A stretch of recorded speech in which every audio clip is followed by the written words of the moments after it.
this morning before we get into our text in Luke chapter 6. I want to remind ourselves of the engineering disasters and mistakes that most of us are familiar with, some of which are pictured on the slide there.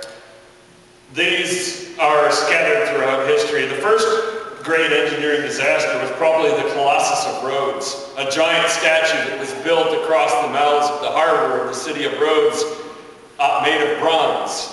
However, the statue wasn't strong enough and it snapped off at the ankles and fell into the sea. Bit of a mistake.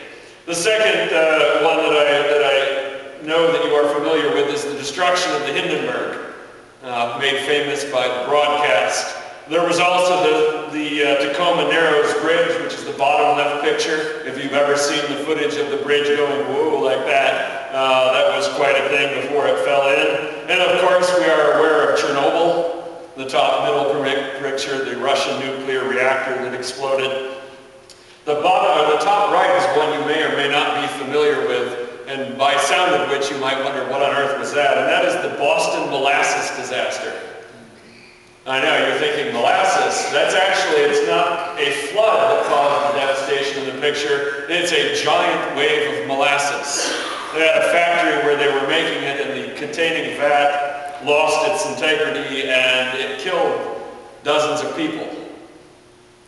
There was also certainly the collapse a little more further back in history of the cathedral in Beauvais in France. The whole roof caved in. There was the collapse of the walkway at the Hyatt Regency in Kansas City. I think that was in 1981, killed a whole bunch of people. And then, of course, the famous engineering flaw, the design of the Titanic. You could go on and on with such things. There have been ideas that were either constructed poorly or made with poor materials, or the whole idea itself was completely flawed and bound to fail. But if you're going to build something to last, you can't have any of that. It needs to be built on a proper foundation with good design and good materials and good workmanship. And consider those ideas as we look especially at the second half of our text this morning, as we're going to be talking about foundations and building. Let's start though with verses 43 to 45 of the Gospel of Luke chapter 6. It says this: "No good tree bears bad fruit, nor does a bad tree bear good fruit. Each tree is recognized by its own fruit. People do not pick figs from thorn bushes or grapes from briars. The good man brings good things out of the good stored up in his heart, and the evil man brings evil things out of the evil stored up in his heart. For out of the overflow of his heart, his mouth speaks." Let's start with that first phrase. Each tree is recognized by its own fruit. Ask you an interesting question. How do people know that you're a Christian? Do they know it by the cross necklace that you wear? Do they know it because they know you go to church on Sunday? Do they know it because you've got a "Got Jesus" bumper sticker on your car? Is that how they know that you're a Christian? You see, there is only one way that people will know that you are a Christian, and it isn't because you told them so. The text has the answer: by the fruit that you bear. You see, it seems that society is under the impression in our world today that most people are good. A few people are bad, and a couple of people, a handful, are actually evil. Basically, nobody is righteous. Nobody is great. Everybody is good. And there's not actually any real evidence to support that feeling, but it's a kind of conclusion that people like to make. It feels good to them, because then we can all assume that we are in the good majority. Nobody has to worry that they're in the small number that are bad. Those people are probably in prison anyway. Everybody else is probably good. Every time a supposedly righteous person falls, you can almost hear the glee on the part of those who feel confident that they belong to the good camp, because they take comfort in the thought that there really aren't any people better than mediocre. Everybody's pretty much the same. Jesus, however, is dismissing that shades of gray approach when he speaks of only two categories. There are good trees that produce good fruit and bad trees that produce bad fruit.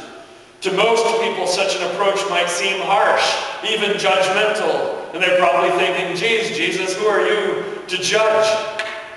What of all the good people who are at least, come on, they're not all bad. So why does God have only room for two categories? The answer to that question begins by understanding the nature of the fruit that Jesus is talking about here. You see, the quote-unquote good that most people would like to display on their ledger is nothing of the sort.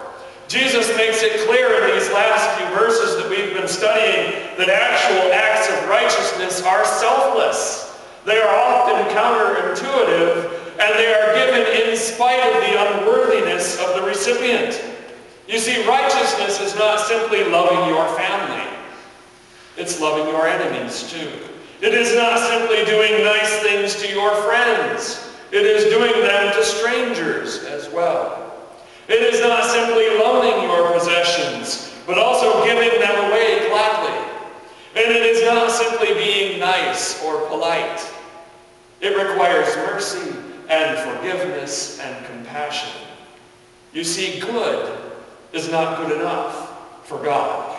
His standard has always been and will continue to be holiness, a reflection of the character of God. And holiness is not simply a lack of evil. God is not holy because he does not sin. God is holy because he is 100% righteous in its place. And that is the standard to which we are judged. With such a high standard, it is much easier to see the good fruit from the bad.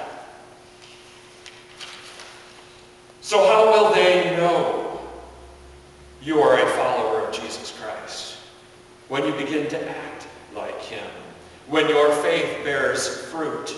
Not simply words, but deeds too. Jesus said people don't pick figs from thorn bushes or grapes from briars. As I said at the beginning, modern society is under a false impression when it labels those who are not overtly evil as good. You see, one act of kindness does not make up for the direction in which a life is going. One act of mercy does not negate a life devoid of faith. Those who belong to the kingdom of God are clearly known by all because of their fruit. Those who do not acknowledge God and seek him will not be able to claim when they stand before him one day that they were good enough. Jesus speaks about the overflow of the heart. Where do the impulsive things that you do, both good and bad, come from? Have you ever wondered that? Where do those snap judgments and those words that pop out of your mouth, where does that come from? A psychologist could offer you some explanations, could talk about brain physiology, could talk about your DNA, could talk about perhaps learned behavior in your past and your history, could talk about environmental factors, all of those things. But the answer doesn't need to be that complicated. The everyday actions, the spur-of-the-moment decisions, even reactions to stressful situations all flow from a common source, from who we really are. You see, a good person, as defined by Jesus' high standard, will exhibit that level of righteous living each day, whether in reasoned-out decisions that you thought about for a long time, or those weren't reached in a moment. When put to the test, that person will stick to the convictions which emanate from the core of who he or she is. Likewise, a bad person, again as defined by Jesus, will in everyday and stressful situations alike act in self-centered and self-aggrandizing ways. The choices one make in life reflect the direction that your life is headed in. They don't determine it. They simply confirm it. So why is a good man good and a bad man bad? The answer lies deep, in the core of who we are. This is a truth. We prefer to think that evil lies on the surface, that it can easily be scraped away. But that just isn't the case. Evil, like good, comes from the heart. People are not good one day because of a kindness performed, and bad the next because of a selfish choice. The totality of the choices made and the choices not made of attitudes and thoughts will reveal the character of each person. Jesus goes on in verse 46 to say this, "Why do you call me Lord, Lord, and do not do what I say?"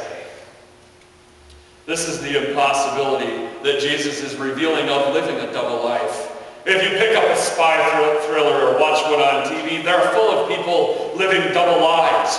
Mild-mannered tax accountant, nice, boring, safe job on the surface, but super secret spy or assassin underneath. That's the stuff of spy novels. But in the real world, people are who they are, based not upon the facade that they wish to present to the world, but rather based upon what they do. Who you say you are and what you say you believe matters not at all, unless it is confirmed by actions. If not, what you are saying is nothing more than hot air.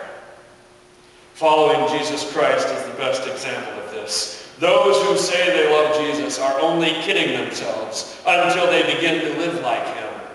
Anyone who thinks they can live a lie, talk the talk but not walk the walk, is in for a rude awakening. Jesus continues, verses 47 through 48. "I will show you what he is like, who comes to me and hears my words and puts them into practice. He is like a man building a house, who dug down deep and laid the foundation on rock. When a flood came, the torrent struck that house, but could not shake it, because it was well built." This is a reminder of the process that every believer in Jesus has undergone. Come to him, hear his words, and obey. Coming to Jesus is that step in faith that we all must make. Hearing his words are an understanding and acceptance of what he is teaching, and then putting them into practice is necessary. The follow-through that shows that your life is being changed. Notice that Jesus is talking about those who have done a very simple, yet a very profound thing. Something that is available to everyone. Come to him, hear, and obey. Not something that has any restrictions. Not something that only the elite can accomplish. It was a common belief in the Middle Ages that people who lived a monastic life, monks and nuns, had a far easier chance of reaching what Jesus is preaching here than everyone else. But that is simply not true. Everyone can achieve this by listening, hearing, and obeying.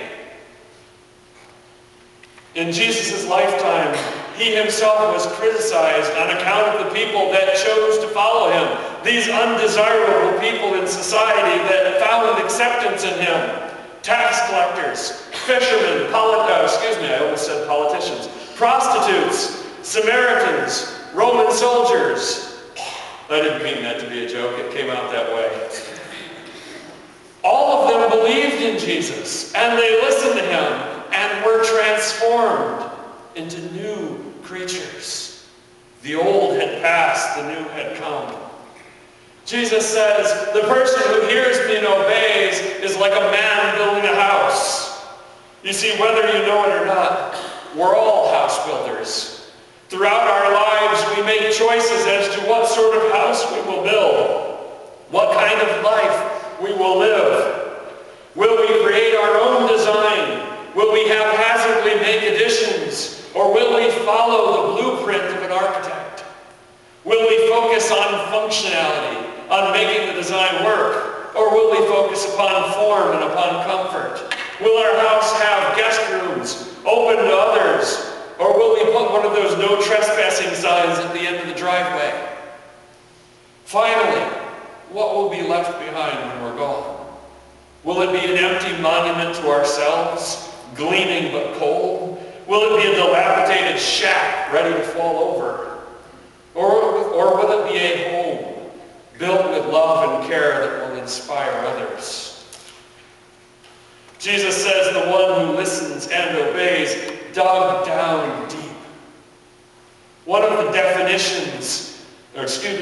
defining characteristics of those who build their house using the blueprint provided by Jesus is the willingness to scrape away all remnants of previous efforts and begin fresh. It may be cheaper to renovate. to simply patch holes and cover over problems and pretend they're not really there anymore. But that sort of effort will yield mixed results at best. And that is not acceptable for those willing to follow the example of the Son of God. There is another curious phenomenon that exists in our world today that Jesus doesn't mention here, but I wanted to touch on because it works with this building analogy. And that is the mixing and matching of blueprints to create a hodgepodge house. See, there are some people who treat religion like it's a buffet. You sample what you like, and you don't touch the stuff that you don't. Certainly not an option that would have appealed to the first century Jewish audience of Jesus. These were people who were firmly convinced that God is God alone, and there is no other.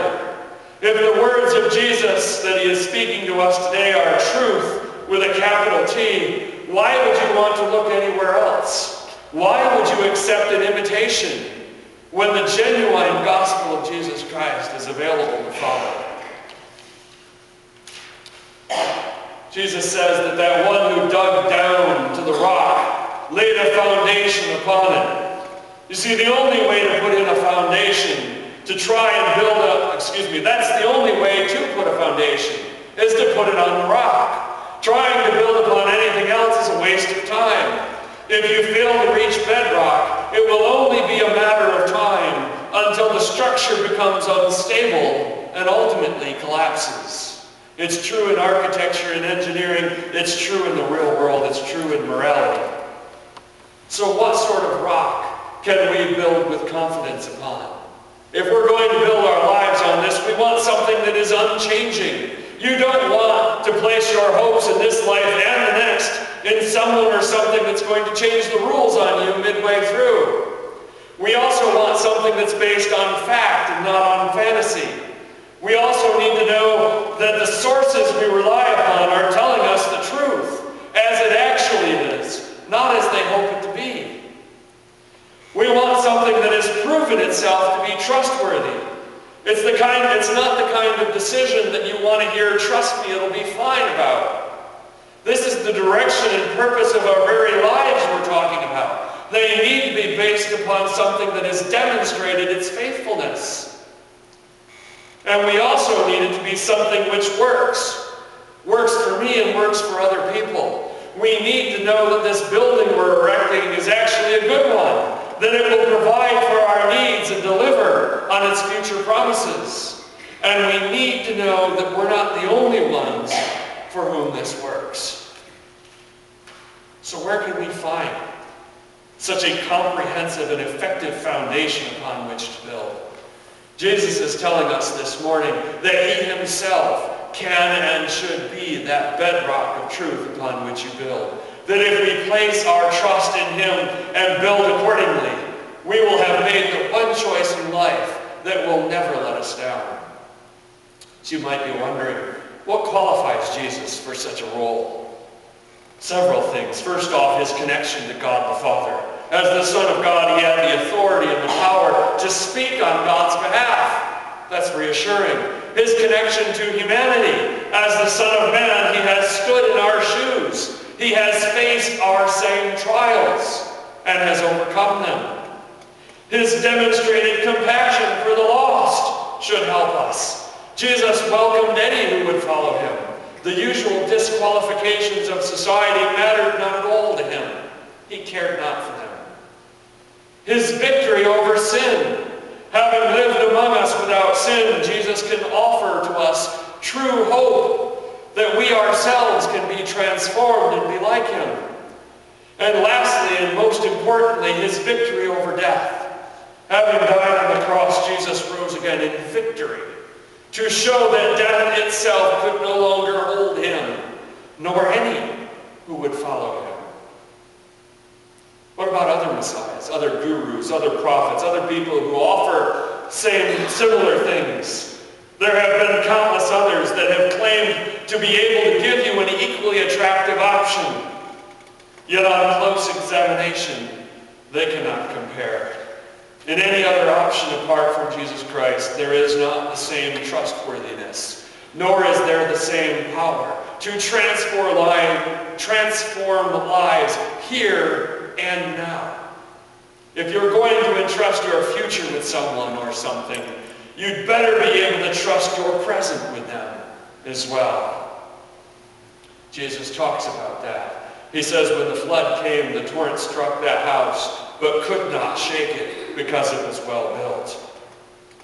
The power of the flood is an awesome thing. Have you ever experienced it? Few, if any, structures can stand up to the strength of the wave or the erosion caused by the waters. By using this imagery, Jesus is making a bold claim for those who trust in him. He is not promising that they won't have to face the storm, nor is he promising them that they will make this, that he will make the storm be still, as he did in the Sea of Galilee.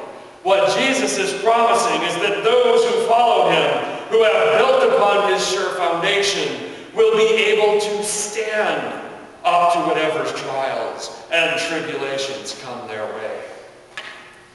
If Jesus had promised to make the troubles of life go away, he would have forfeited our trust, because we know better. Troubles still come our way. If Jesus had promised that the troubles in life wouldn't hurt us anymore, then he would have forfeited his compassion for us, because we know better. Pain and regret and sorrow are still very real.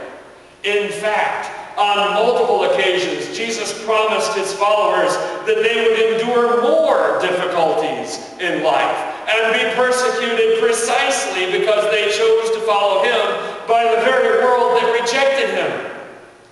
And yet, the promise endures that those who place their trust in the Son of God, who cling to that old rugged cross, will not fall.